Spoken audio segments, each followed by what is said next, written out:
وکینس مسلمان حالات اس مسلمان حالات ولنس آمت امس یم حالات گرفتار کرمت یم حالات گرفتار کرمت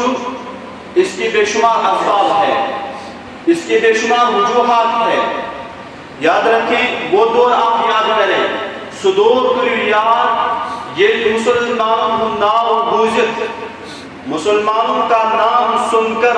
کیسو کسرا ان کی حکومت لرزتی تھی، تنہز حکومت لرزان صرف مسلمانوں کو نام بوزت۔ مسلمانوں یاد کرو یہ سور اس مسلمان وکین ذلیل و خواب شیوان کرنا، ام سندس عزت سے اس کھلواڑ شیوان کرنا، ام سن عزت اس پامال شیوان کرنا، اس کے بے شمار وجوہات ہے، بے شمار اسباب ہے۔ یمو وجوہاتوں میں جو سب سے بڑی وجہ ہے، جو سب سے بڑا سبب ہے،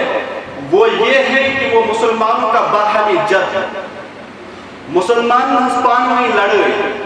مسلمان چو فتنہ تو فساد کو لگلو، مسلمان چو کینن تو بغضن نال لگلو، امیش چو حزدن اندر نال سنت ولد مسلمان کو سازش کرنے کی کوشش کر رہا ہے۔ مسلمان چو مسلمان سکنس قتل بنیا ہوا، مسلمان جماعت مسلمان قوم چو لگتن ٹکڑن جماعت کو بکھریا ہوا،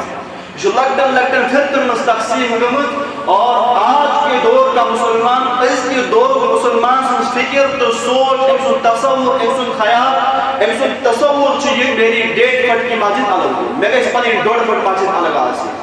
تو اعتبار اگر آپ نظر ڈالیں گے سب سے زیادہ وسائل مسلمانوں کے پاس ہیں، مالی اعتبار سے نظر ڈالیں سب سے زیادہ مالدار لوگ مسلمان ہیں۔ اسلامی ممالک پر ٹروئی نظر پیٹرول ہن خزان جو مسلمان ہن قبضہ میں،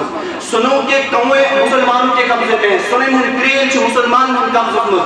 لیکن اتنے وسائل ہونے کے باوجود مسلمان کمزور، مسلمان مغلوب، مسلمان بے بس ہو چکا ہے، مسلمان جو لاچار بے بس اتنے وسائل ہونے کے باوجود اس کی بڑی وجہ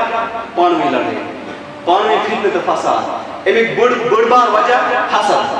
کین، امیش نال اور مکنو چیزوں، اور مسلمان یہ یمن چیزوں میں شکار ہو اور نتیج راو مسلمان آؤ دنیا کو ذلیل و حال کرنا۔